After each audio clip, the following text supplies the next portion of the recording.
Hi everyone, and welcome to our 8R Notes lecture for today. My name is Jess, and today we're talking about QCE Legal Studies, Units 3 and 4.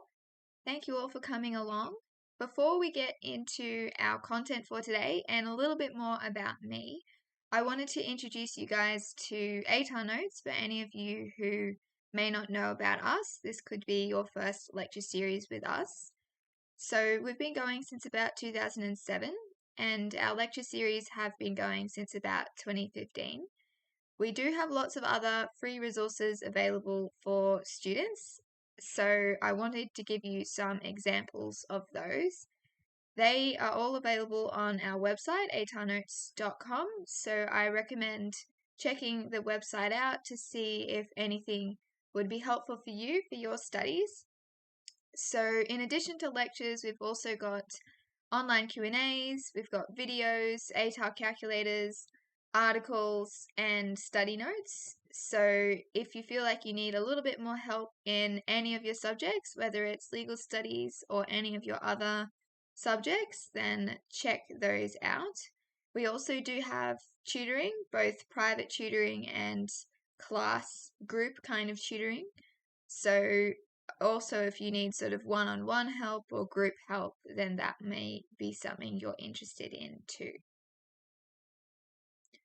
And you can see that we've got resources through what we call 8R Notes Plus. So we've got a whole bunch of text guides and study guides.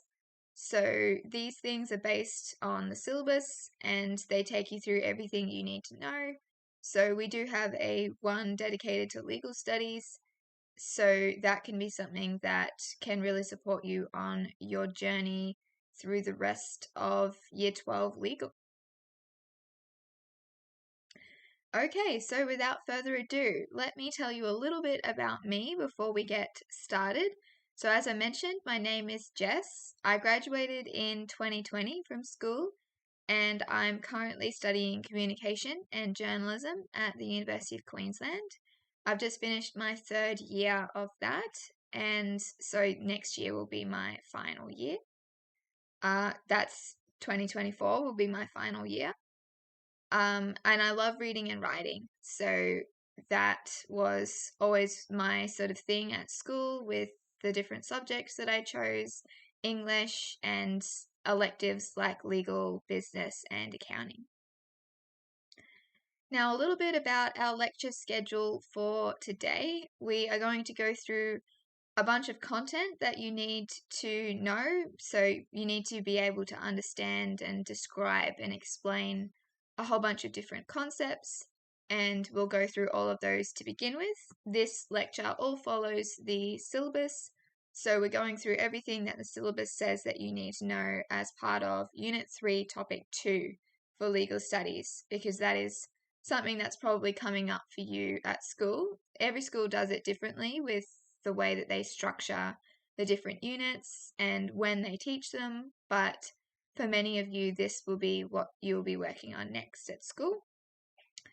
And once we've gone through all of those content-based things, we'll then have a bit of a look at your inquiry report assignment, which is the piece of assessment, your IA2, that you'll do for this unit. So we'll do an overview of that. We'll look at some of the terminology that's in the criteria. We'll look at the structure of a report, how to approach different report sections, and we'll have some examples that we'll look at that are from the report that I did when I was at school. Okay, so let's get started. So first of all, we're going to be going through and just describing a whole bunch of key terms that you need to know. And this is all about being able to understand things and describe them using legal terminology. So commissions is the first thing that we're going to look at. So at the federal level, the Australian Law Reform Commission has the function of reviewing our laws and making recommendations to the federal government on what should change about the law. And at the state and territory levels, this role is the responsibility of a whole bunch of different state and territory law reform bodies. So in Queensland, we've got the Queensland Law Reform Commission. Now, law reform also occurs through royal commissions of inquiry, and we'll have a look at those as well in more detail. So, a royal commission is a government inquiry, and it's established by the Governor General. And the role of these inquiries is really important to address the sort of key issues that are current in Australian society. Oftentimes, the findings and the recommendations that result from those end up producing some important law reforms. So, we'll have a look at some examples today of different law reform royal commissions, that have occurred, but different big events that have happened often result in a royal commission. Now, a parliamentary inquiry is an investigation by a parliamentary committee, so a group that is comprised of members of parliament, into an issue of political, social, or legal interest. And advocacy is any action that speaks in favor of, recommends, argues for a cause, or supports or defends, or pleads on behalf of others.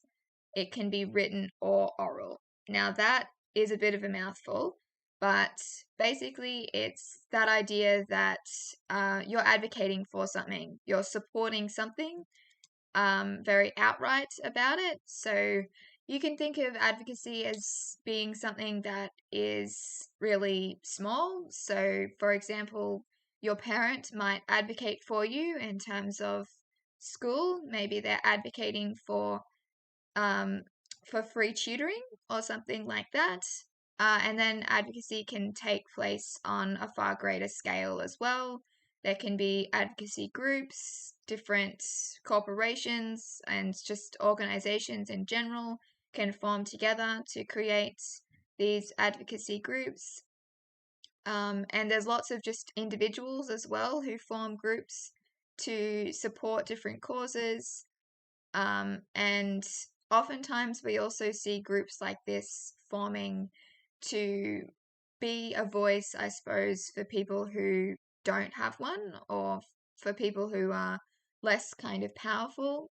So, for example, when we think about things like refugees and that kind of thing, we have different advocacy groups who try to support people who are wanting to get entry into a country, to get their visas sorted out, that kind of thing.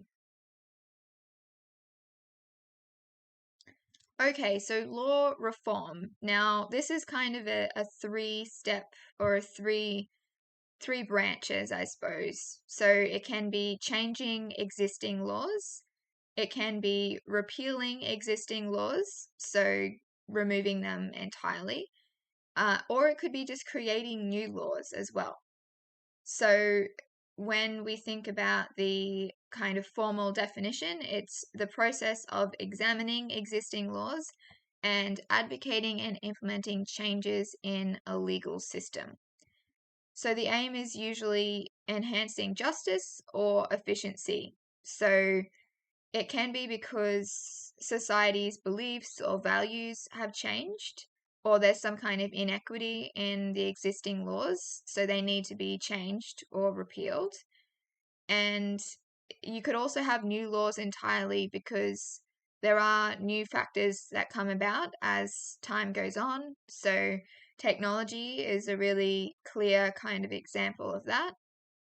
And that can result in new laws being necessary.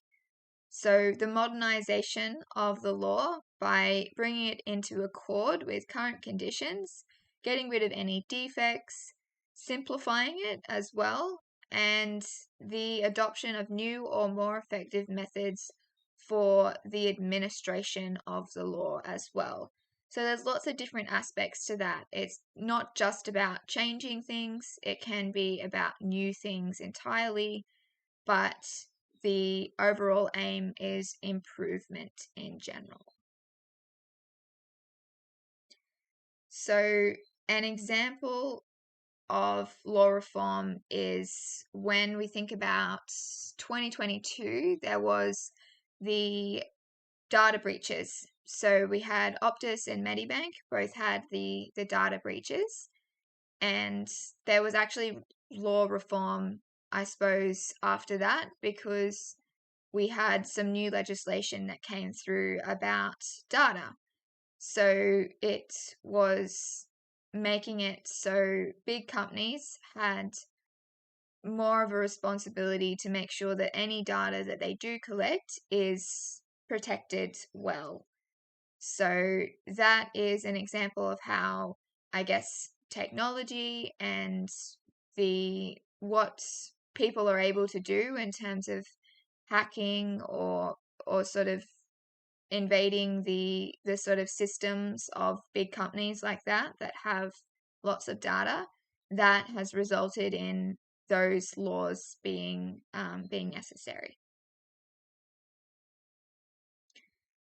Now, lobby. So, according to the Lobbying Code of Conduct, lobbying activities are communications with the Australian government representatives in an effort to influence federal government decision making. So, if you're lobbying the government, you're trying to get them to be aligned with what you want and your values. You're trying to influence their decisions in some way. So you could be looking at getting a government contract or a grant. You could be looking at the way they allocate funding or the way that they're amending legislation. It could be a government policy or program. Any of those sorts of things that are of interest to a lobby group, they can try and influence the government's movements around those things.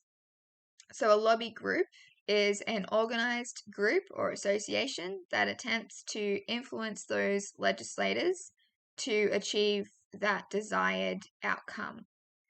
And there are two different types of lobby groups. You've got sectional lobby groups. So that's a self-interest lobby group like a trade union. And promotional lobby groups. So an organized group promoting a particular cause. And like advocacy, it's pretty closely related to that, but it's more about government decision making, because you can have direct and indirect lobbying. You could be sending letters or having meetings with the actual members of government, whether it's the local level, state level, or the federal level.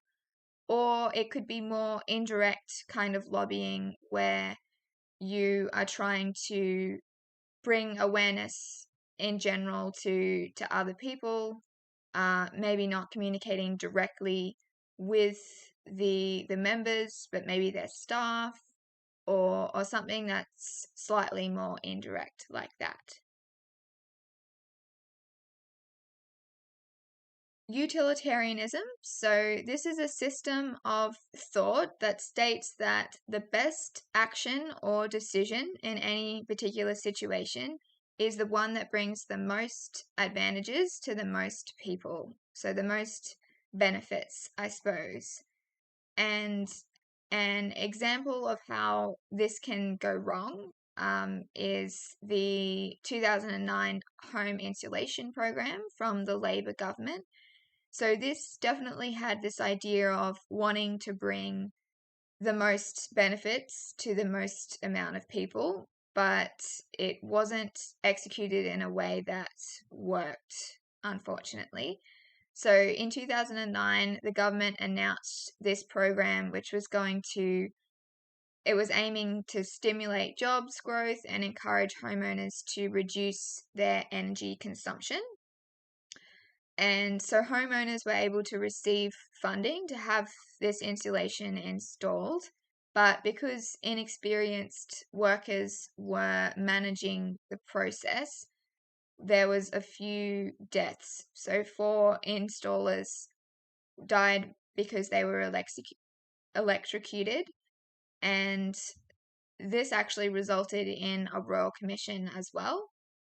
And so it had good intentions where it was supposed to be stimulating jobs and helping with that sort of sustainability aspect with energy consumption. And sometimes it's pretty hard to get both of those things. So this was bringing lots of advantages to lots of people, but unfortunately it did negatively impact some people. Now, throughout today's lecture, we've got some questions to get you thinking about what we've discussed and to act as a little bit of revision for you.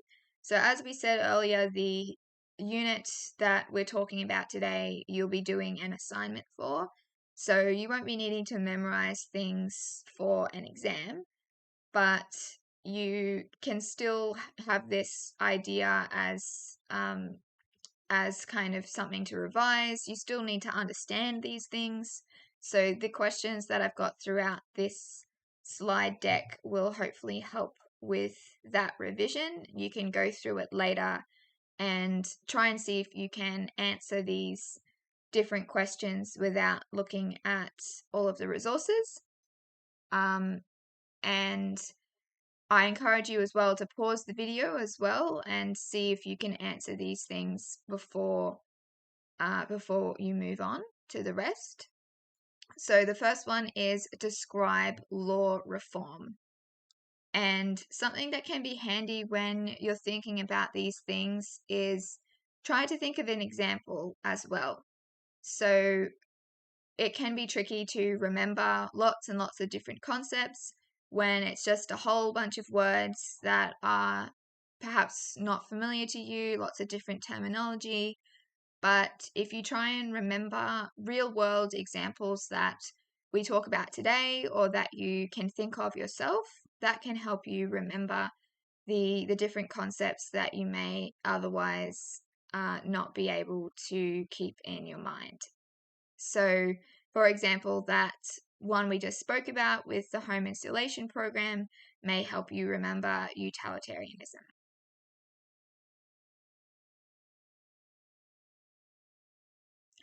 Okay, next up is terms of reference. So the scope and powers of an inquiry. It's just laying out what is going to be investigated as part of this investigation. So in terms of Royal Commissions of Inquiry, we've got a process with 8 different steps here. So first of all, the government is going to request the Royal Commission into a certain topic. Then they go and decide what the terms of reference will be. We've got a commissioner being appointed as the chair. Others can be appointed to work with the commissioner.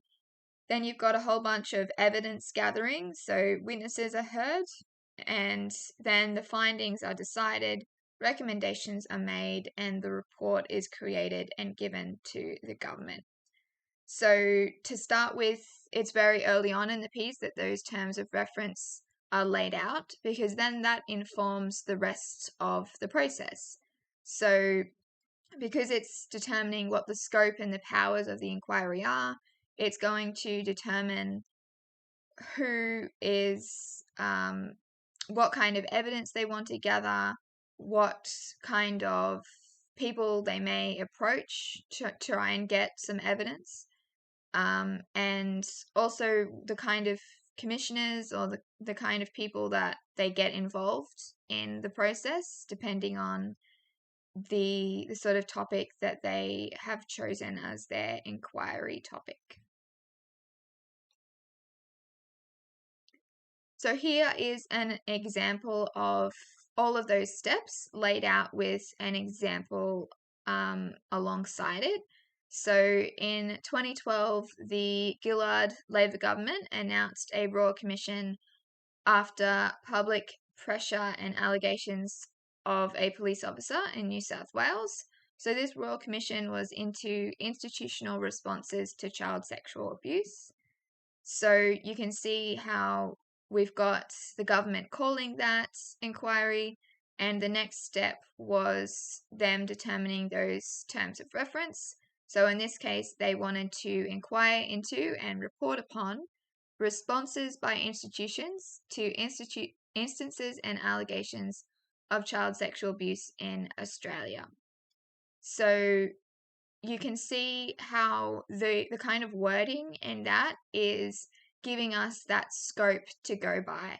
So it's responses by institutions. So that's sort of narrowing down the focus.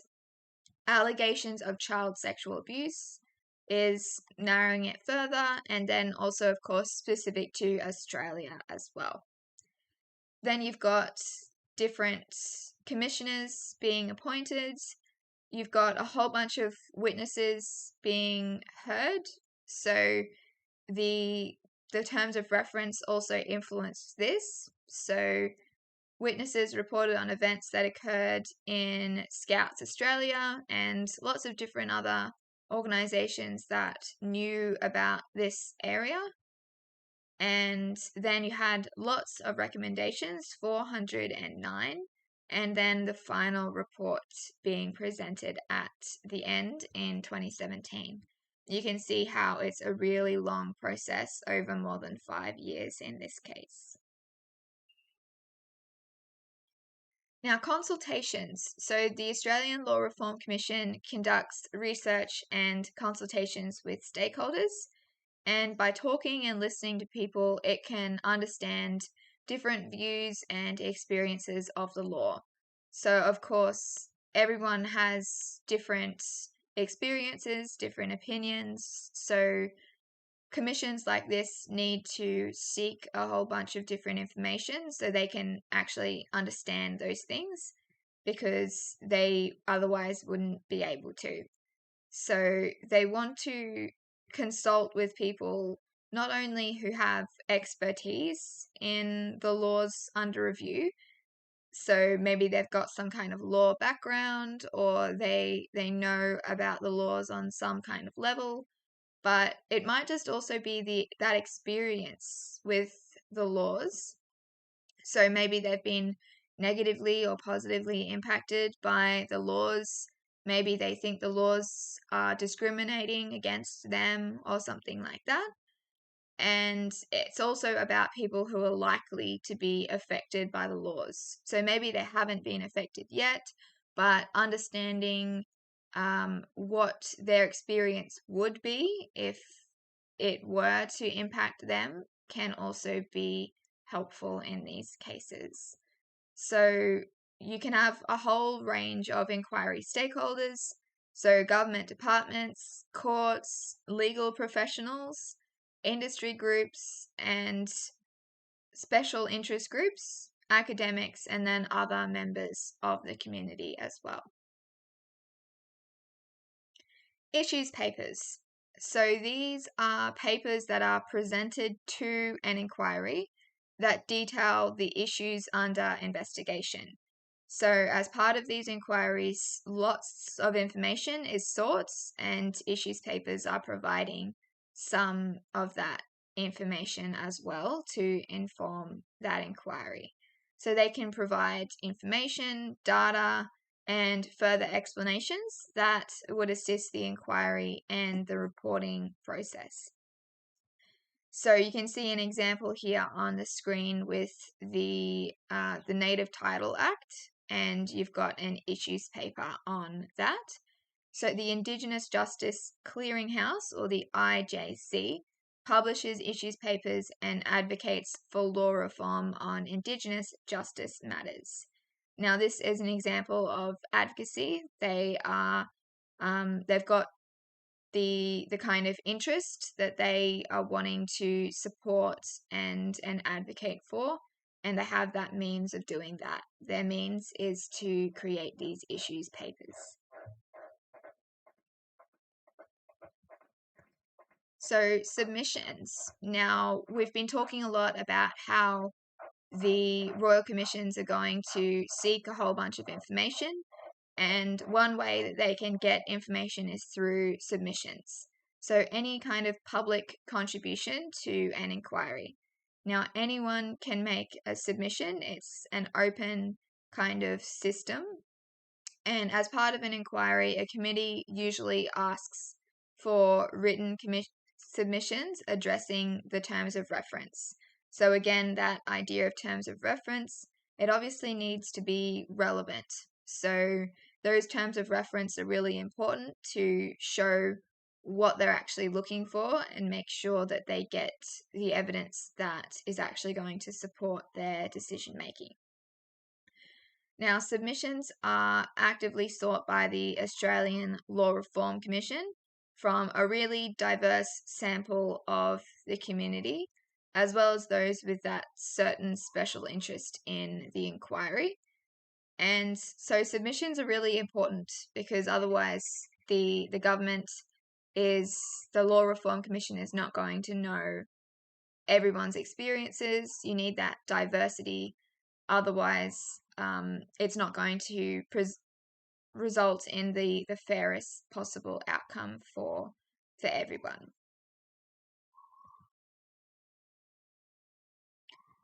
Now, next up, we're looking at the impetus for law reform. So this means the sort of reasoning that could result in law reform. So what is the sort of trigger, the prompt behind laws being changed or being introduced entirely or being removed entirely?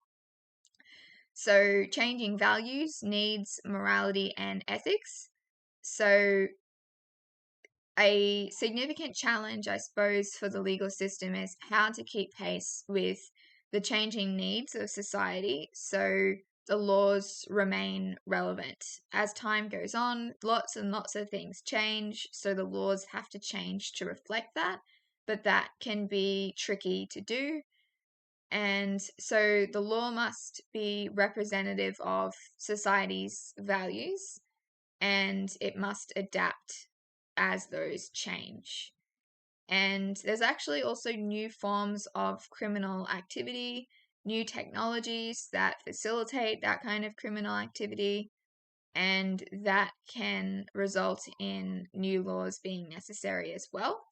So, for example, if we think about artificial intelligence as a very current kind of example, there are people out there who want new laws around this kind of thing because of concerns over things like plagiarism. So, we know that the artificial intelligence systems are trained on other people's creations or other people's sort of information, that kind of thing. So it could be paintings if we're thinking about, or illustrations or pictures of any sort. When we think about the AI that generates images, and it can be books or research or anything like that for AI that generates text. It all has to be trained on something, and there are people out there who think new laws need to come into play so their intellectual property is protected. Now, that is an example of how technology can really play a part in the need for law reform. Now, laws can change on an ongoing basis in response to political pressure as well from lobby and advocacy groups. That is one of the aims of lobby groups, as we saw earlier. They want to influence decision making. So it's not just about new technologies, new criminal activity. It can be about things that have been a problem for a long time, but the lobby groups are finally getting through to the government and making that impact with those decision makers. So there are a bunch of law reform influences, and we've got 5 that we're talking about today. So social influence. So that is pretty straightforward with society's values. You can probably tie every kind of example you can think of for an impetus for law reform. You can probably tie to society's values. We'll have a look at some examples shortly that will help illustrate that for you. Cultural influence. So we're in a multicultural society. There are lots of different backgrounds and beliefs and things like that to cater for and to recognize those that diversity and those differences, you may need to make law reform, make changes for the law. Moral influence. So this is about what we believe is right or wrong. Political influence. So the federal, state, and local government can all influence the laws passed. And economic influence. So this can be in response to economic circumstances. So we know that interest rates and inflation and things like that are really big at the moment with cost of living. It can also be laws that impact society economically. So the laws in response to economic circumstances, that is kind of a reactive thing.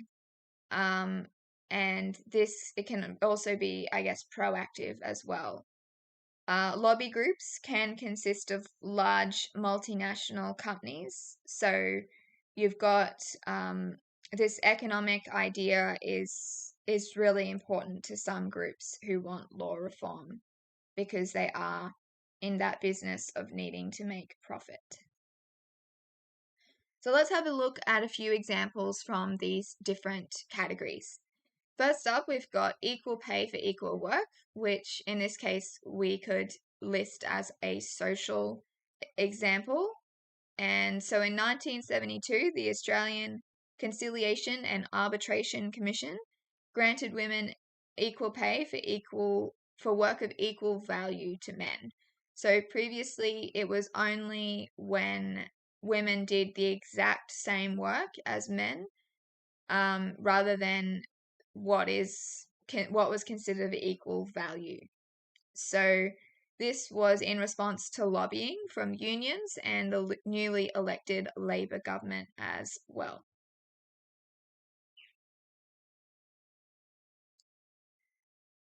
And another example, the same-sex marriage legislation that changed back in 2017.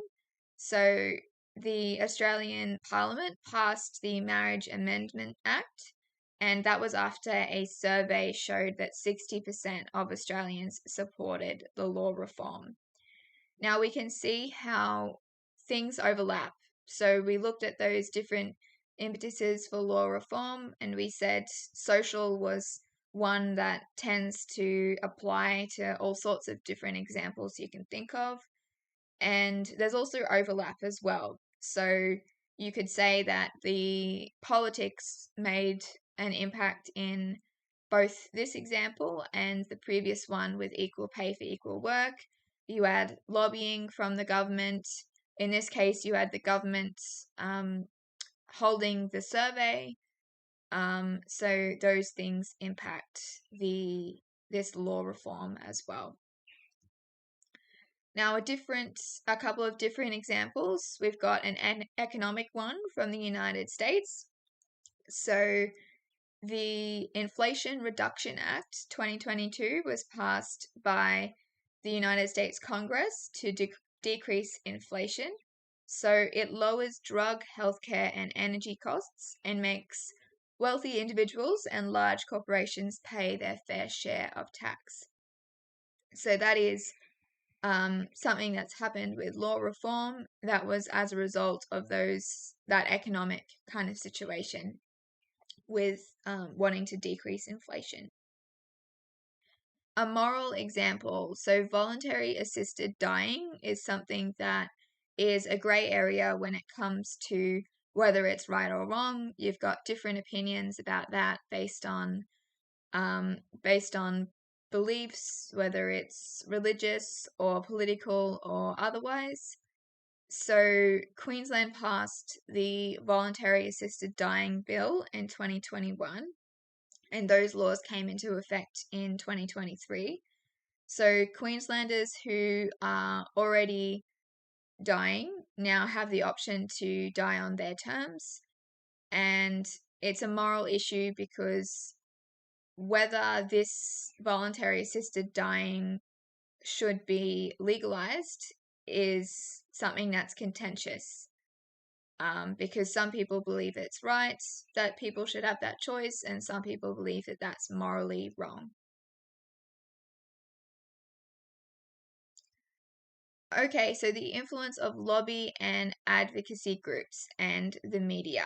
So, as we mentioned, a lobby group is that group that is organized together and it's attempting to influence the government to achieve a desired outcome. So, special interest groups can include school associations, conservation groups, trade unions, business organizations, and political parties. So, you've got a whole huge range there. And Australians have the right to discuss an issue or lobby their elected representatives at all three levels of government. So this means that we have the right to approach our local government member, our state government member, or our federal government member, or any other member for that matter, to try and get our voice heard with whatever we want to bring to their attention. But when this is organized collectively, so instead of you just going individually to that government member, when it's organized collectively, that special interest group is becoming a lobby group. And this is bringing more power to that group. If they're banding together to create a lobby group, then that's going to put more pressure on decision makers because you've got more people power behind it, more voters who are showing what their beliefs are, more sort of power with I guess the majority of people. And lobby groups and the media can influence public opinion on topics, and that can lead to change in societal views. So something that we often hear about when it comes to the media is like agenda setting and framing. So they put things on the agenda. The media is reporting on certain things to get them into the public eye, into our minds, and so we're paying attention to them, and they frame those things in certain ways to shape our views on them. So those views can then form how we decide to vote, what we lobby for, what we believe, and then of course it all just keeps going down this system where that then can result in law reform. So an example is double jeopardy. So this is a defense that prevents someone who's been accused from being tried again on the same charges if they've already been acquitted or convicted. So in 2014, victim lobby groups successfully pressured the Queensland government to overhaul Queensland's double jeopardy laws in the wake of R.V. Carroll. So that was 41 years earlier. And so Queensland's laws changed so that someone who was previously found not guilty could be retried for that same crime if new evidence was found. So this was something that was deemed important because we've spoken a bit about this idea of technological kind of changes. So as the Attorney General at the time pointed out, advances in technology, particularly things like DNA testing, means that new evidence may become available years after a trial. And so it would be an injustice if that was just ignored. And that was why these laws were changed. So someone could be retried if new evidence is found. Now, there is a movie called Double Jeopardy as well that you can see on the screen.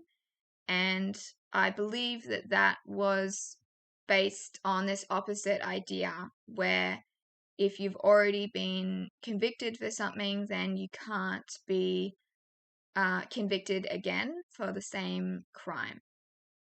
So Queensland went against that idea because this recognition that new evidence can be found, which can change what the result is, what the findings are. Another impetus for law reform is patterns of crimes and civil offences. So people expect that the government is going to maintain law and order. And in order to do that, one of the things they need to do is identify patterns of crime. And that is going to allow them to make laws, amend laws, and potentially repeal laws to make sure that they have things in place to cater to those changing patterns of crime. So there could be new harms, or existing harms could be getting worse, and they need to try to stop those things from happening. Now, there are a range of different strategies, and it can involve individuals, communities, businesses, non-government organizations, and all levels of government as well. And it can be influenced by an understanding of local crime and crime patterns. So, key areas of law reform in Australia in recent years, things like domestic and family violence, medical negligence, juvenile crime, and alcohol-fueled violence. Technological advances we've spoken about a lot already. So this can include technological advances that assist in the investigative process. So, of course, technology can be useful. Like we saw that DNA idea where new technology can result in evidence being found in helping with that investigative kind of process. But it can also facilitate criminal activity. So you've got two different sides here with one that's positive and one that's negative. So the law needs to be updated to minimize the opportunity for individuals to be exploited or harmed by technology. So an example of how technology can facilitate criminal activity, if we think about something like cyber stalking. Now, this has been something that's been, I guess, a thing for a long time, but or stalking, in fact, has been something that's been around for a long time because people could do that. It was a physical kind of thing that people could do in person. But then cyber stalking has meant that idea of stalking has taken on lots of new forms. So you can have email, cyber stalking, internet, computer, lots of different devices and platforms that we have that can be used for that instead of just that physical idea that it used to be.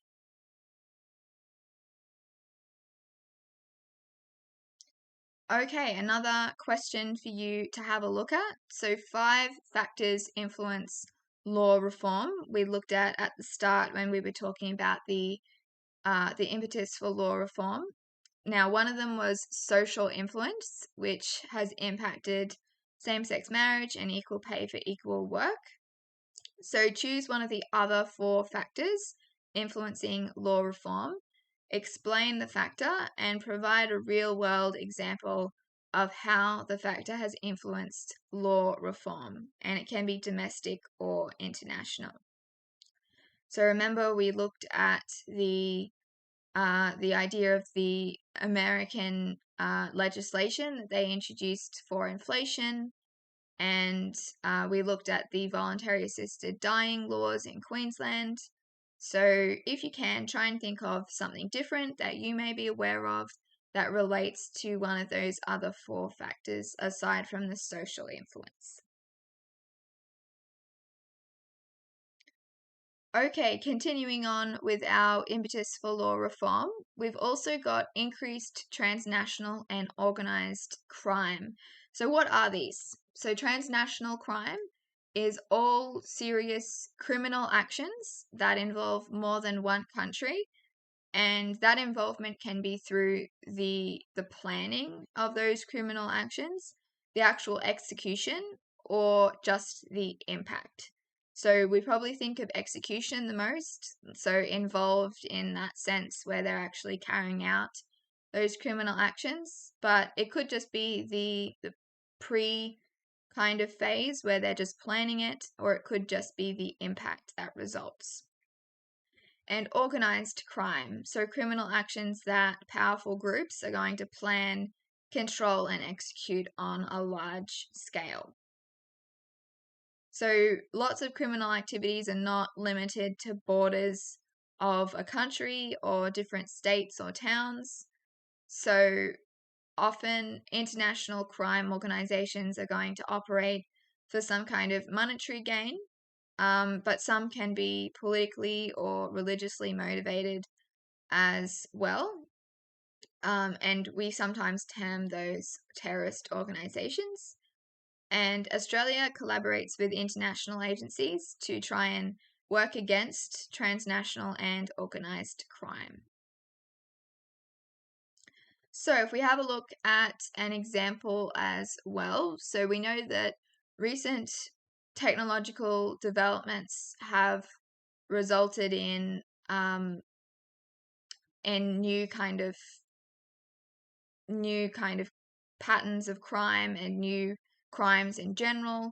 So with the internet and the ease that people can now move between countries because of different sort of travel advancements that we've had, there has been an increase in transnational and organized crime.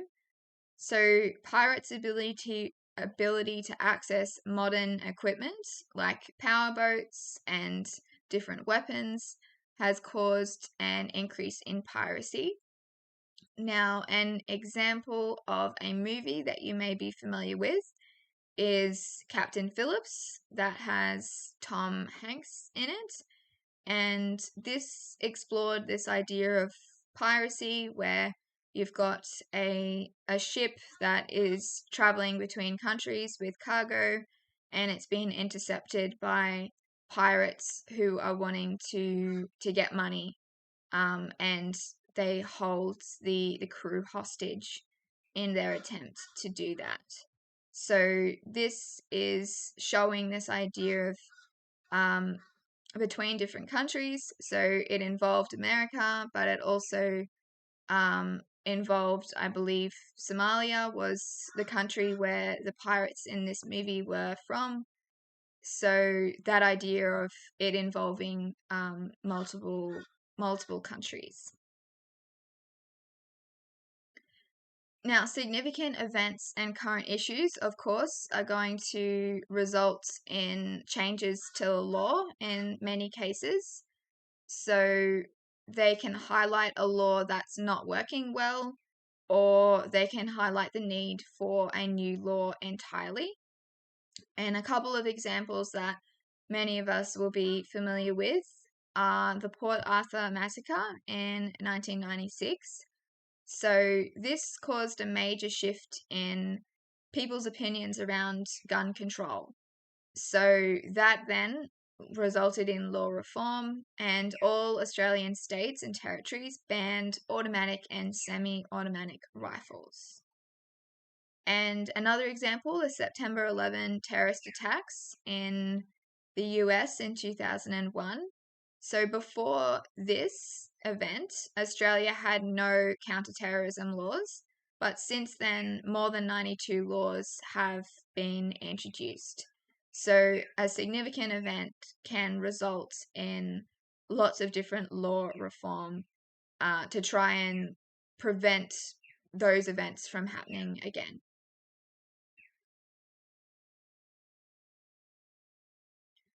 Okay, moving on now to the role of the law reform commissions. So they investigate and provide law reform recommendations on matters that the Australian Attorney General refers to it. So it's an independent Australian government agency. And state or federal government can initiate a royal commission on any matter connected with the public, with peace, order, and good government of the Commonwealth, or any public purpose of any power of the Commonwealth. A bit of a mouthful. But usually royal commissions are called when there are reports of an illegal activity or a gross administrative inability in an area of Australian life. So we've had things in the past, like, for example, the nursing home situation where there were reports of lots of different problems and mistreatment in nursing homes, and then as a result, a royal commission was held. So there are some strengths and limitations when it comes to law reform and royal commissions. So royal commissions are independent from the government, and so they are therefore free of that kind of political bias in a sense. But it is at the same time the Parliament's choice whether they implement the recommendations, and it's actually the government's choice whether the commission is initiated to begin with. So it's unlikely that one is going to happen if it's against the interests of the government. So if it does happen, then that's great, because you do have that sense of independence and freedom from bias. But then the actual initiation can be problematic, and then implementing any recommendations can be problematic, because that can be influenced by those government kind of motivations and opinions. They are really thorough. So we saw earlier with that example that it took more than 5 years. So they are very thorough and take in a really wide range of sources and opinions to make those recommendations. But then with that, of course, it is very expensive, very time consuming, and that limits the amount that can take place. You can't have just a royal commission into anything and everything, because that's just not feasible from that resource point of view. And if the recommendations of a royal commission are implemented into the law, the laws will be that effective representative kind of thing of the opinion of the people. So you've got some strengths and weaknesses that kind of show the limitations, but then the benefits as well of royal commissions. So let's have a look at an example of a royal commission. So a royal commission into the child protection and youth detention systems of the government of the Northern Territory was called in 2016 by the federal government. And the reason for this was actually the media. So we saw earlier that one of the impetuses for law reform was the media.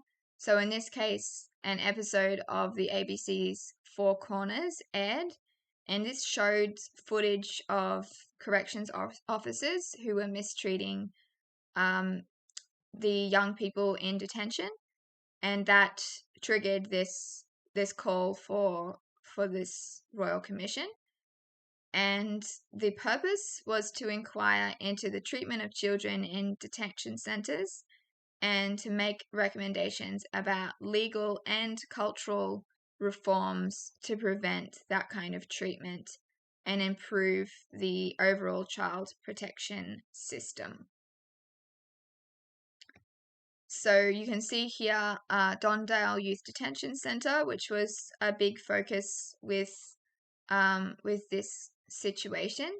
And the final report in this case included 147 findings, 227 recommendations. And so some of the recommendations in this case were the responsibilities of the territory. So it can be the state or territory that needs to implement changes, and it can be some that relate to the Commonwealth. In this case, 29 were related to the Commonwealth, and the Commonwealth is that federal level with all of Australia. And you can see in this case, the Commonwealth responded to 26 of the 29 recommendations. So it resulted in pretty big changes, and it did respond to most of those recommendations.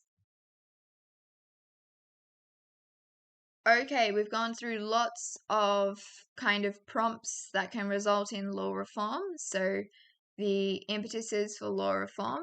And so try and explain two, and remember the idea of giving examples and how that can be effective when you're explaining anything. Examples are always handy. The role of parliamentary inquiries. So parliamentary inquiries do share lots of similarities with royal commissions, but parliamentary inquiries investigate a particular policy, while royal commissions are investigating that kind of area of interest in society. So a parliamentary inquiry is led by any member of parliament with no subject matter expertise necessary. And then royal commissions, on the other hand, are led by a panel of experts and a retired judge. So you've got slightly different areas of focus with what they look at, and then slightly different in terms of who is doing that investigation. But they do have those similarities as well.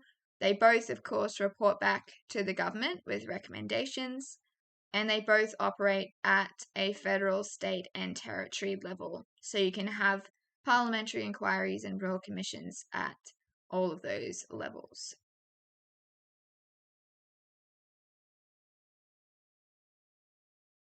Okay, so parliamentary inquiries, if we look a bit further into these, they are conducted by committees that have those members of parliament into various contemporary issues, and then they report back to the parliament.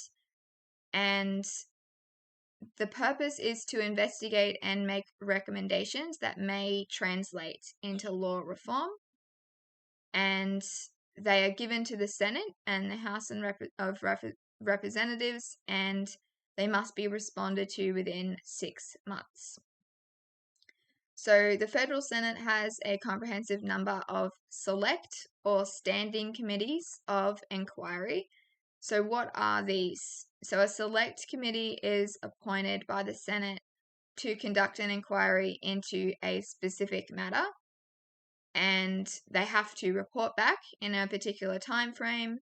That is also part of those terms of reference we spoke about earlier with the scope and what is to be investigated. And then once a select committee has completed its work, it is disbanded. So it doesn't exist any longer. So I suppose you can remember this by thinking select. They've been selected for this particular thing, and so it does kind of sound one-off with that wording. A standing committee, though, is a permanent committee that stands or remains for the term of the parliament, and it can be classified into 3 categories. You can have domestic committees, legislative scrutiny committees, and legislative and general purpose committees.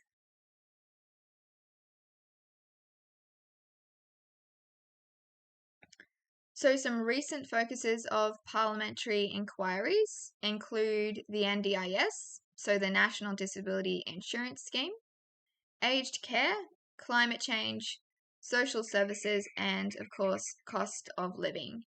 And you can see here in this little image that you go from launch, where you announce an inquiry and call for submissions, Then you've got the evidence gathering, where you'll receive and consider submissions and any evidence that's gathered.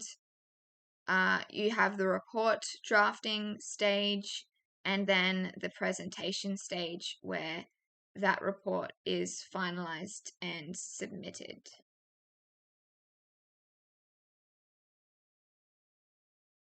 Describe at least one strength and one weakness of royal commissions. So remember, we looked at earlier in that table, considering things like the time and the cost, who's involved in initiating and conducting the royal commissions, and who's involved in the recommendation side of things as well. Those are all considerations when you're thinking about strengths and weaknesses. Next up is the role of coronial inquests. So this is yet another way that the law reform can occur in Australia. So it is a public hearing or an autopsy into the deaths of a person or more than one person. It's conducted by the coroner, and it's held to determine the medical cause of a person's death. So this is different to a trial, a criminal kind of trial, because the purpose here is not to determine who was responsible, but simply just to determine what actually happened. They want to know how the person died, what were the sequence of events that caused that to happen. Now, each jurisdiction has a coroner that can conduct an inquest into the death of people or one person.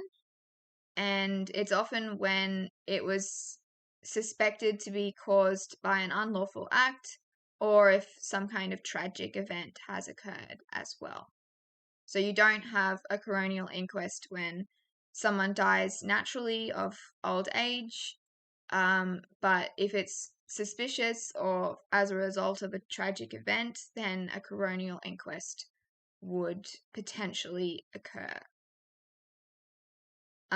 So it can influence law reform in two ways. It can highlight an injustice in the current law, and it can also highlight injustice in the criminal investigation process by determining the causes of deaths in custody. So if we look at things like people being mistreated in detention or in prison, then that could result in law reform, because they would be recognizing that there are issues to address in that area. So the coroner may make recommendations to the Commissioner of Corrective Services in that case.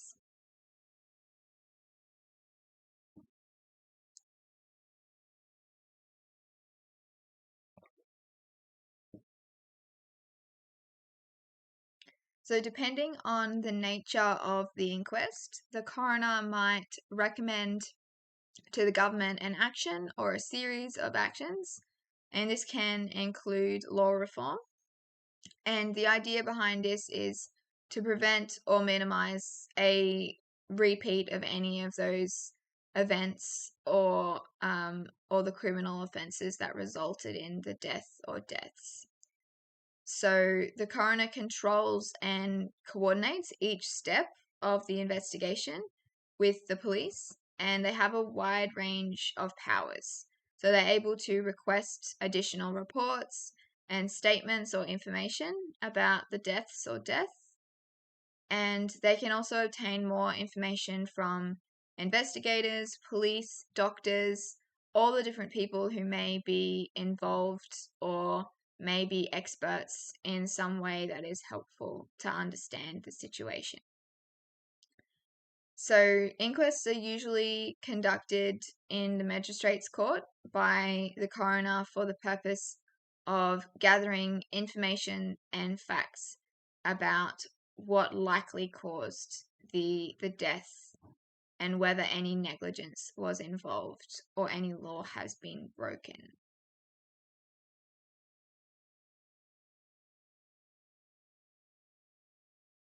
So an example is Gabe Watson. So Tina Watson was an American woman who died in 2003 while scuba diving in Queensland during her honeymoon with her husband, Gabe Watson. So he was initially charged by Queensland authorities, and a coronial inquest was called because certain parts of the story didn't add up with what caused her death.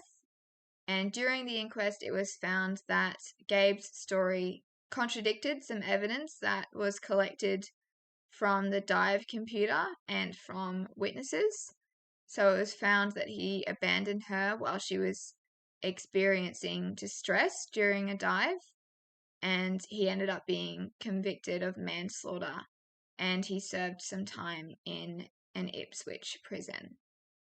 So you can see here the role of people with technology for one, and then just submissions from witnesses. So Tina's death was actually accidentally recorded by a fellow diver who had a camera underwater, and you can see that it captured some evidence that was used as part of this inquest.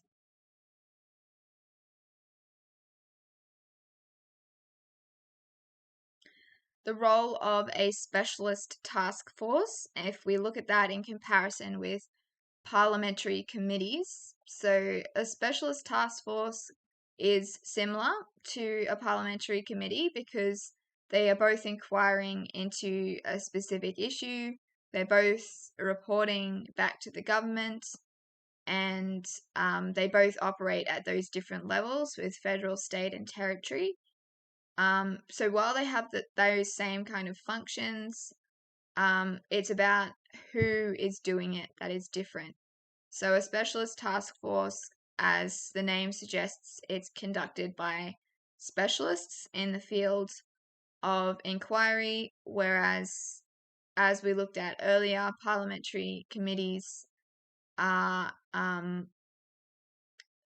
about members of parliament. So that's what they consist of.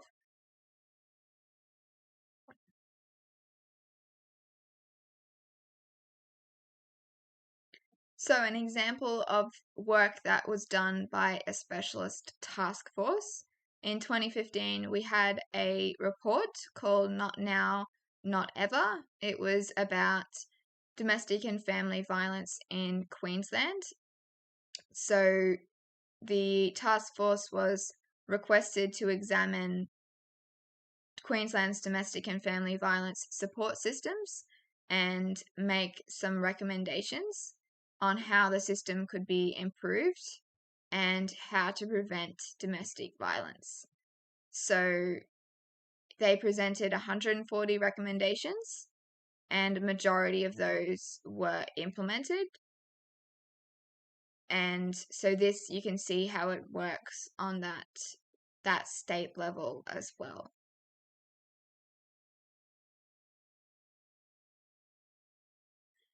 Okay, describe coronial inquests and how they are different to trials. The role of the Australian Institute of Criminology. So this organisation conducts criminological research, conferences and seminars, and it also publishes its findings and makes recommendations to the government. So its role in law reform is to investigate patterns of crime and identify areas in the law that need to be reformed. So the AIC has been responsible for significant law reform at all the different levels, federal, state, and territory. So for example, it's important that you've got some consistency in the law. So they have actually brokered some national agreements so that all states and territories have the same way of dealing with a particular matter. It wouldn't make much sense if they were different for different states and territories. They've also identified loopholes in the laws to eliminate variations in legislation and inconsistencies between the same laws in all government jurisdictions. they've recommended specific legislative changes. So new offences, increasing penalties and fines, those sorts of things. And they've undertook different evidence-based research to inform policy and practice as well.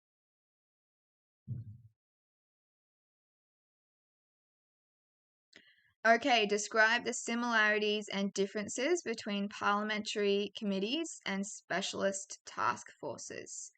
So in this case, you've got similarities in terms of what they are doing, what their objective is, their purpose is, but differences in terms of who is involved in each of these. Parliamentary committees involve members of parliament, and specialist task forces involve specialists in the field of inquiry.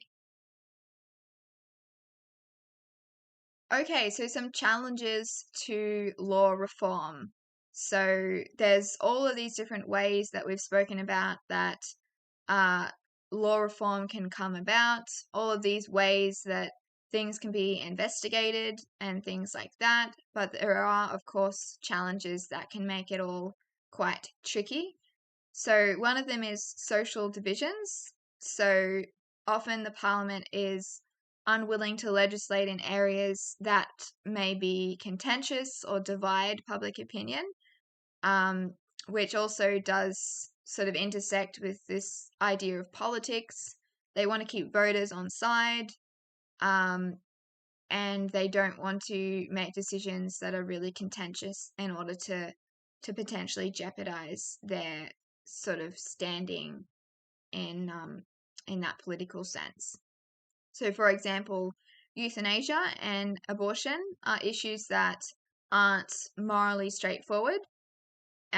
There's different opinions on whether they're right or wrong. We looked at earlier that voluntary assisted dying legislation in Queensland. So it's difficult to legislate those sorts of things because people's morals are influenced by lots of factors, like their religion, their personal experiences, and so there's no clear right or wrong, and it can therefore be difficult to legislate those sorts of things.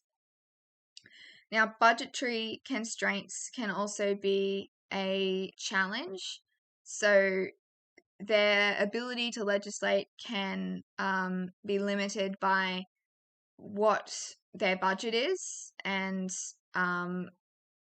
if they only have a certain amount of money, then they may be forced to prioritize certain things over other things because of not having the means financially to do something about the other problems.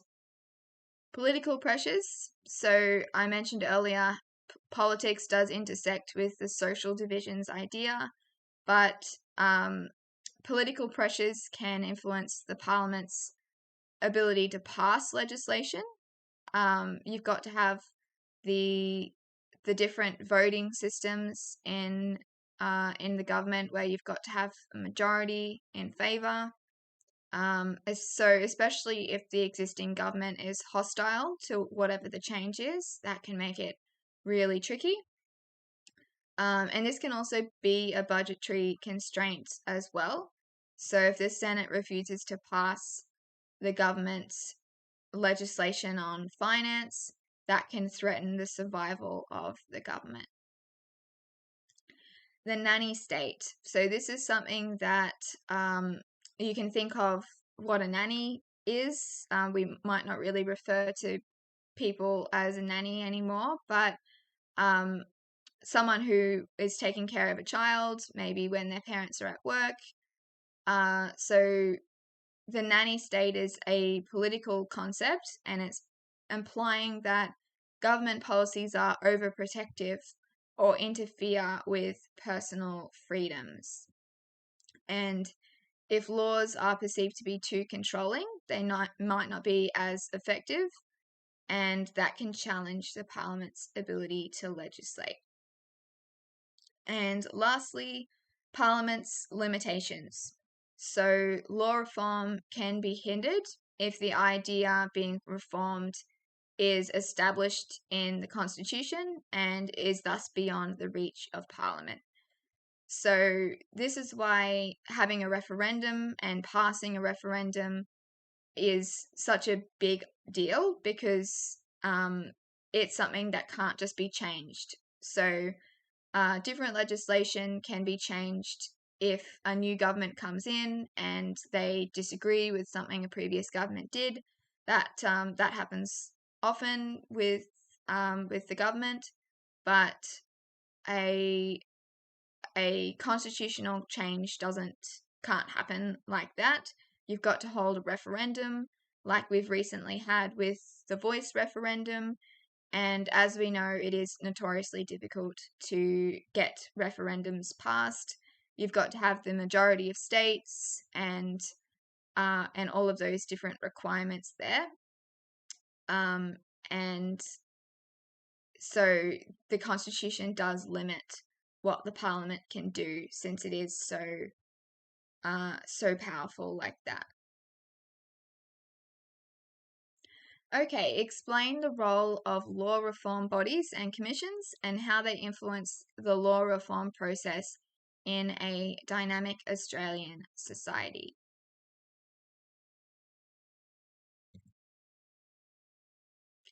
Okay, we've finished the content aspect of today, and we're now looking at your inquiry report assignment, so IA2.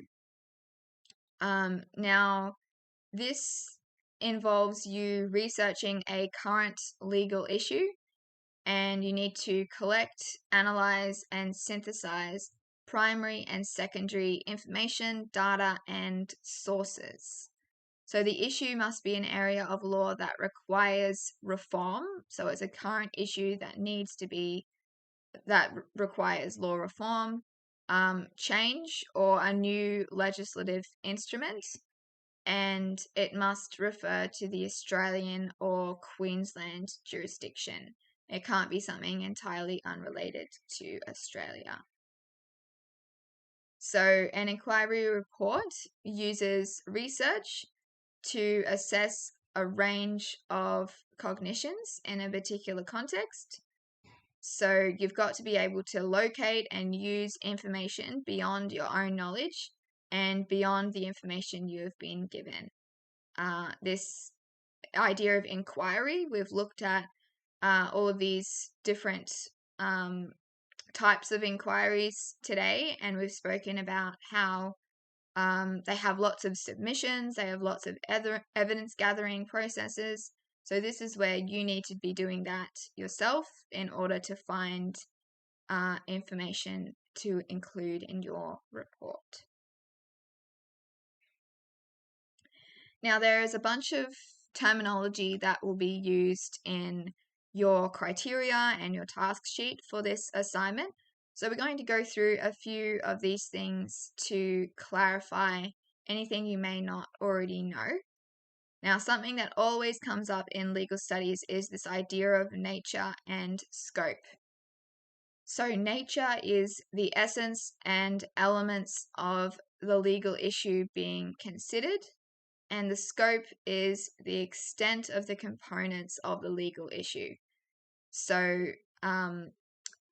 how wide it is. So we'll have a look soon at what you can be including in each aspect of your report, and nature and scope is one of those aspects you'll need to cover. A stakeholder, so a person, a group, or an organization that is affected by, can affect, or is concerned with an issue. Stakeholder perspectives are, of course, the beliefs and opinions of those people in regards to that particular situation. You need to decide, so you need to reach a resolution as a result of your research and your analysis. So you'll be presenting some alternatives in this assignment, and you need to make a decision about which one is best. Recommendations, so courses of action that you think are most suitable for the situation. implications. So what are the effects, results, or consequences that might happen in future? So this is an implied thing. So think of implications. It sounds like implied. So this is you analyzing and evaluating and think what could be the results or the consequences.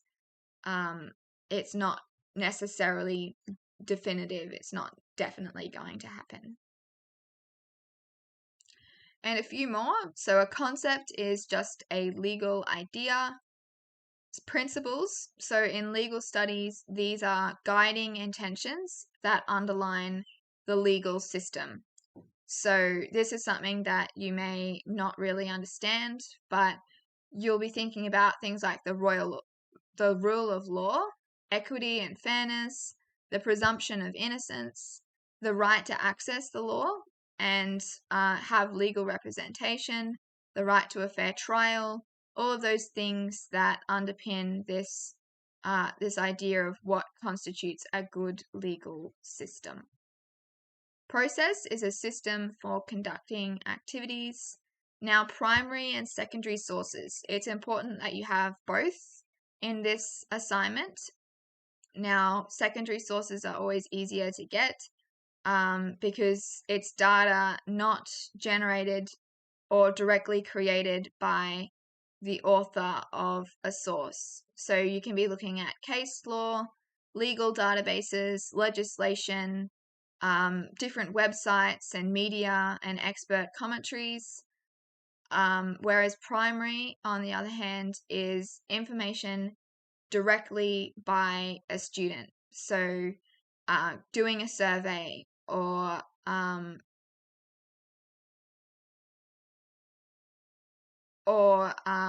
getting information directly from a source in some way. So, explain 2 challenges to law reform in Australia. We looked at that list before. For these questions, again, I encourage you to pause the video and try to write some paragraph responses to see what you can remember. And then, of course, use all of the slides that we've got that you'll be able to access after today's session and use them as a sort of study guide to make sure that you're on track with remembering everything that you will have learnt at school and throughout today's lecture. So the structure of an inquiry report. Now, this is something that's often tricky for students, is wondering how to structure a report. Now, it can vary depending on what your issue is and what sort of requirements your school or your teacher may have. But this is a general structure that is pretty good for most cases. So, of course, you're going to have some kind of introduction. Then you are probably going to want to outline the nature and scope of the legal issue that you have chosen. You'll look at stakeholder perspectives. Now, there can be a couple of structures here. You could have 2 subheadings, one for each of your 2 stakeholder viewpoints. So you'll be needing to look at 2 stakeholders in particular. Or you could have 2 subheadings. The first one could provide an overview of all of the effective stakeholders, and another could then summarize your 2 chosen stakeholders and their viewpoints.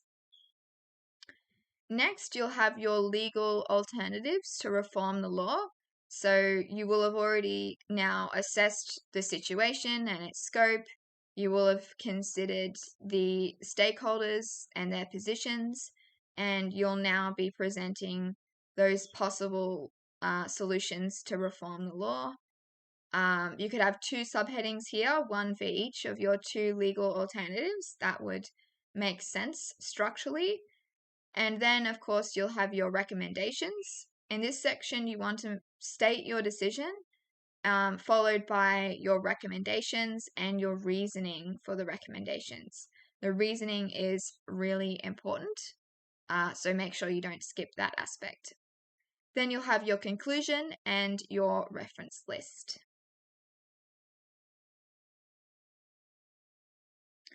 Okay, so how to approach those different report sections. So for nature and scope, you want to include how the legal issue is seen or legislated in different countries. So while you will be focusing on something relevant to Australia or Queensland specifically, you can think of nature and scope on that global kind of scale. You'll also want to state the domestic legislation, which can influence the legal issue. And you could also find international legislation on your legal issue as well to show that comparison between Australia and other countries. In terms of your decision really needs to be clear. So it can be really tempting to be a fence sitter where you sort of say that both of them are pretty good, both of them have pros and cons, and you don't make it clear what you're suggesting should be done. But it's best if you do. So you could argue, for example, although stakeholder 1 raises some good points, stakeholder 2 is more disadvantaged by the current laws, and therefore this particular thing is best, this law reform alternative. Or you could be focusing on the legal alternatives, saying legal alternative 1 would be effective in the short term, but legal alternative 2 would solve the legal issue without any possible reoccurrence, and therefore alternative 2 is best. So making sure that you justify your decision using that legal criteria that I mentioned earlier. So the rule of law, just and equitable outcomes, protecting human rights, all of those different things that are those principles the law is meant to be aligned with.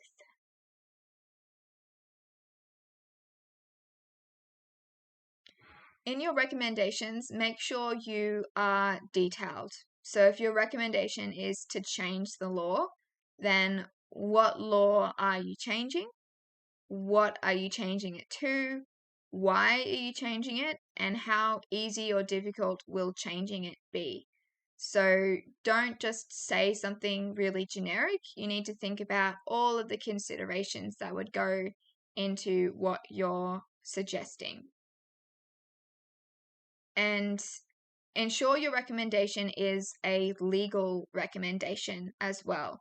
So, for example, assigning organizations to teach children about cybercrime can be an effective recommendation, but it's not a legal one because it's not legally binding. So, legal recommendations could be passing a bill, having some kind of act or some kind of charter or a referendum. Those things are legally binding. Implications. So think about whether your recommendation will make a change and what the impact will be. So it may promote more protection of human rights in Australia, for example. And think about the practical implications of the decision to make sure that you're demonstrating that higher level thinking.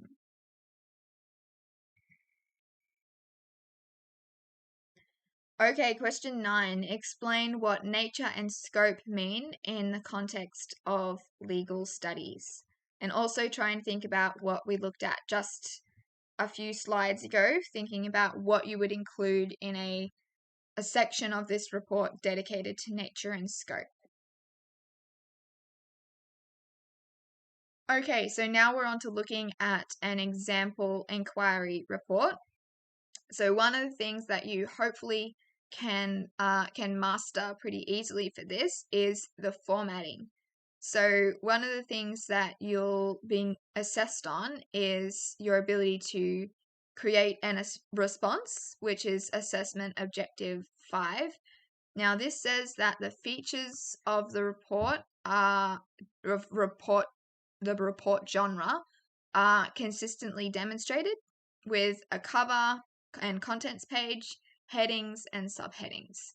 So, of course, there are other aspects too in terms of this creating a response thing, but this is something that you can hopefully get pretty easily.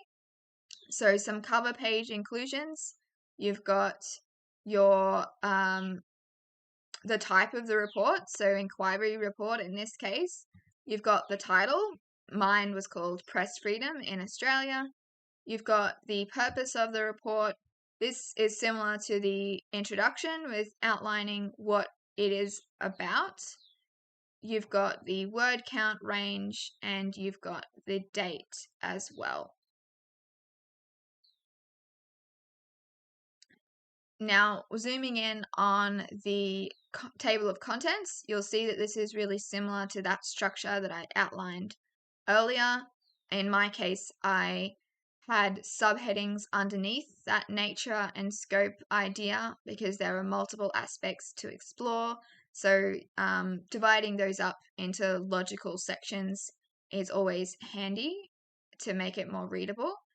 In terms of the stakeholder perceptions aspect, I chose to go with the alternative where I speak about all of the stakeholders to begin with, the ones that are affected, and then I zoom in on two and look at their viewpoints specifically.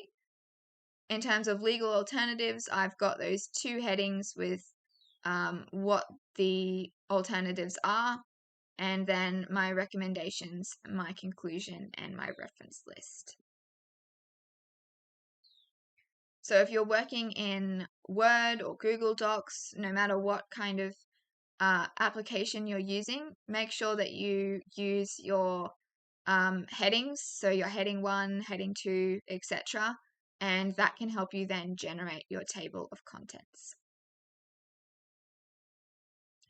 So we'll now go through and have a look at a copy of the different paragraphs that I had as part of my report.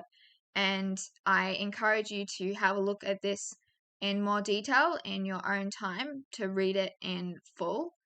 And keep in mind that this is going to be different to what you'll be doing. This was years ago now. For me, so your report will not be on the same thing more than likely, but it can give you an indication of how you can structure and approach yours. So in this introduction, I have outlined what press freedom actually is. That is the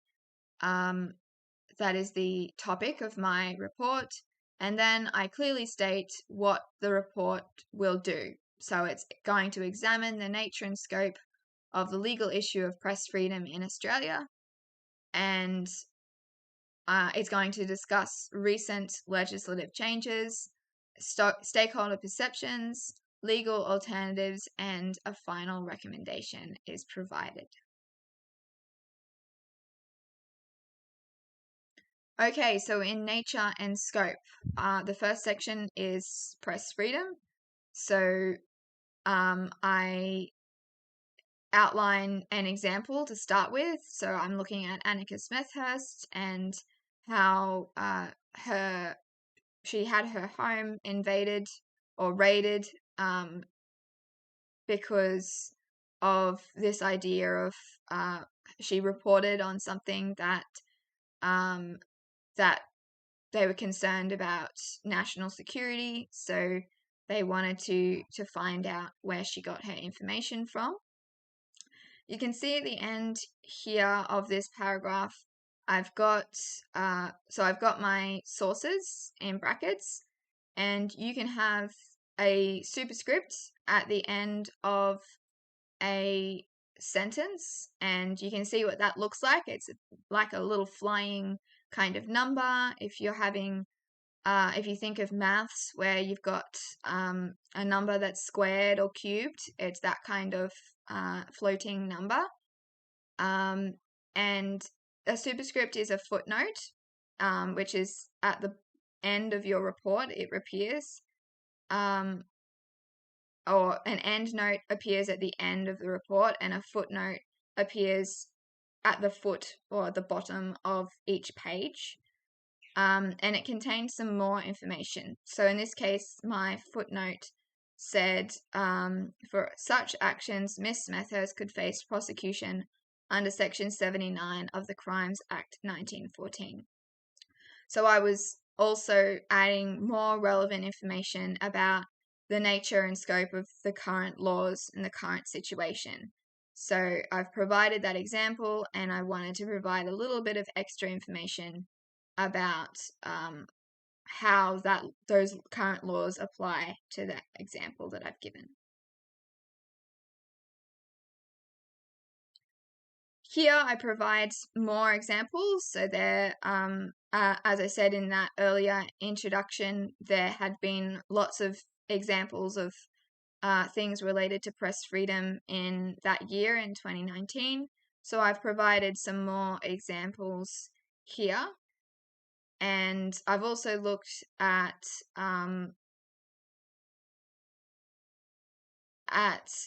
something related, I suppose, to overseas with this idea of Mimi Mifo and her visa being denied because of them not being satisfied that her employment and financial situation provide an incentive to return to Australia.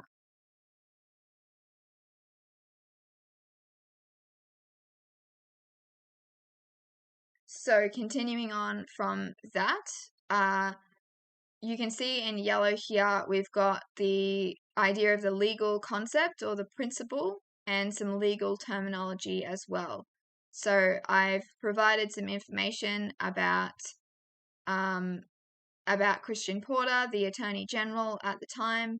He ordered that the Director of Public Prosecutions seek his direct written approval before journalists were prosecuted for alleged offences.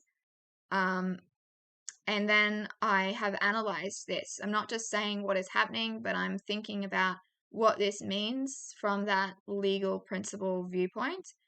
And I've said this requirement is not aligned with the principles of the separation of powers and interferes with the implied right of press freedom in the Australian Constitution.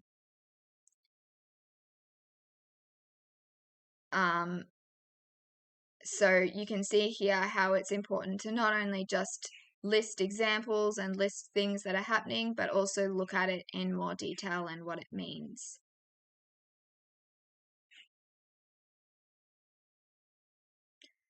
Some more. So we've got citing some relevant legislation. So the Telecommunications and Other Legislation Amendment Act 2018, and this other amendment, Data Retention Act as well, impede on journalists' code of ethics.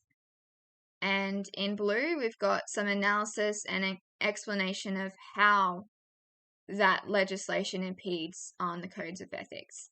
So you want to not only just make claims, but support those claims with some evidence as well. It's like a persuasive speech in English, where it's far higher level and far more sort of credible if you not only make statements and claims, but then support those with the evidence to back it up. So I am citing the MEAA Journalist Code of Ethics. I'm stating some information about other legislation and what that means in terms of this idea of impeding journalists' code of ethics. And I zoom in as well. I say the Data Retention Amendment particularly comprises the obligations of journalists, allowing 22 government agencies to access metadata without a warrant. So note here that there's two other subheadings in this nature and scope section that I haven't included in these slides. So we are now moving on to the next section. So stakeholder perceptions. I started off with a paragraph about the stakeholders who were affected by the situation. I list a whole bunch of those, and that is a way of also analyzing that nature and scope too. I define a key stakeholder, so journalists are a key stakeholder here, and I provide that definition of who they actually are in this case, explaining how legislation affects them and how this relates to the legal issue of press freedom. So they are a predominant stakeholder in the national security amendment laws, as they risk being indicted with an unauthorized disclosure offense for reporting on particular information, and this presents a threat to journalists' sources and thereby press freedom in Australia. And this is continuing on from that. I also name and define another stakeholder. So I'm talking about Australia's National Security Agency, the Australian Security Intelligence Organisation, and then I again explain how the legislation affects them and how it relates to the issue. Try to, like in English, how you constantly need to refer back to a thesis statement that you would have introduced earlier in your introduction. In this, you want to make sure that you've constantly got the relevance to what you're talking about. So anything that you say, try and relate it back to the issue that you're focusing on. You don't want to get off track and too far away from the topic at hand. And then I've got another heading with the different viewpoints of stakeholders. So I've provided that detailed outline of who all the stakeholders are, how they're defined, how they're affected, and then I've got this more of a summary paragraph to just zoom in particularly on the viewpoints of the two stakeholders that I'm focusing on. Next section is the legal alternatives to reform the law. The first one that I've got is a Media Freedom Act. So again, making sure that it's a legal alternative, not just a recommendation that is not legally binding. So start off by clearly stating the legal alternative so it's really clear. Explain the advantages of the alternative. Explain how it could work. You could also delve into possible disadvantages if there are any as well. And that is something that I did do here. Oftentimes, since you're suggesting these legal alternatives, there's probably going to be more advantages to talk about than disadvantages, one would hope. But there often will be disadvantages to discuss as well. And my second alternative, a federal charter of rights. And you can see the level of detail that you want to go into there as well. In the recommendations section, I first off state an advantage of the legal alternatives that I am not choosing. So while a Media Freedom Act may be useful in the immediate future, a federal charter of rights is the most advantageous reform alternative. So I'm clearly stating that chosen legal alternative rather than sitting on the fence. And you can do that the way that I've done it. So you are recognizing a benefit of the other one that you're not choosing, if there is one in your case. Next up, I explain why this alternative is better than the other one. And then I finish off by providing another interrelated legal recommendation and some supporting reasoning. So if your legal alternative comes with possible concerns, so in this case, concerns about the restrictions of a Charter of Rights, that this idea of parliamentary sovereignty, I suggest using the dialogue model belonging to the Victorian Charter.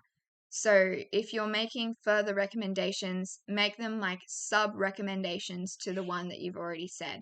So here I've suggested the Charter of Rights, and then I'm making further recommendations about how that could actually work to address some concerns that may exist around that.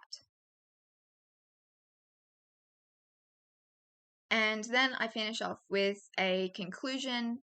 This is really quite short. You will have covered most of that important information earlier, so you're just summarizing here with showing the importance of the change and what the change is. And our last question for today, so use your research skills to find a case law example on drug possession that was heard in the Queensland Supreme Court. Name the case and the date. So we'll have a look soon at some examples of places that you can go to help you in that kind of research. So when you're researching, make sure that you research widely and thoroughly. So don't make the mistake of just looking something up and just choosing the first couple of links that appear and not going beyond that. Just because it's at the top of the search results page doesn't mean that it is always going to be the most suitable for you. Also use a variety of sources. There's lots of different options out there, so look widely. If you don't have primary sources, it's going to be hard to do well. So primary sources can include law reviews, journal articles, law digests, all sorts of different things. Now, there's free legal databases that are available to you that can help with question 10 that we just looked at. There's Queensland Judgments, the Federal Register of Legislation, Supreme Court Library of Queensland, and the Australasian Legal Information Institute. Also, using news articles is something that's really handy. So I recommend using them as a starting point for your research. So rather than trying to find a case study, which can be difficult navigating different databases and figuring out the different ins and outs of that, you can try to find a news article that talks about a case study and then find and read the case. That way you'll be able to put in the name of the case into the database or the year or the people involved, so you've got something to actually search for and narrow down the results that will appear. And so it's going to make it quicker and easier to find and understand the cases as well. The news articles will likely explain what the situation is and hopefully will do so in language that's easier to understand than the sort of legal language that they'll use in different cases. In terms of referencing, so when you've got a report like this, it's really important that you keep track of referencing. This report is all about research, so you're going to have quite a few sources. I recommend doing formal referencing once you've finished the final copy of your assignment. So if we have a look at my system, so I keep a record by having a bit of a table with a code system. So you don't need to have all of the columns in this table. You could just have the code and the URL or the publisher.